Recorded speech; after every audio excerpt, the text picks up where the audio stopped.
I am very much satisfied living here, no?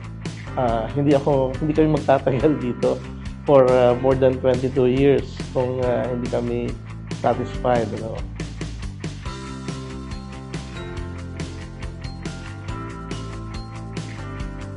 One of the touching moments, very memorable sa akin, ay yung during the pandemic period, you know.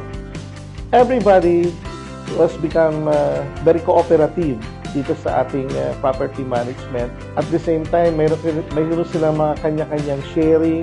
In fact, yung mga doctors here are offering their services, and then may mga unit owners na para lang hindi lang mabas yung mga tao, ay nagsipag-offer na rin ng kanilang services for foods, etc.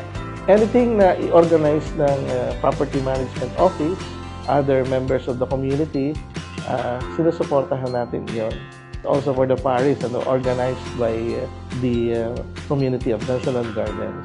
Nagkaroon tayo dito ng anticipated masses every Saturdays. Ang aspiration ko dito sa Dansalan Gardens is for the community to continue work together with the property management office.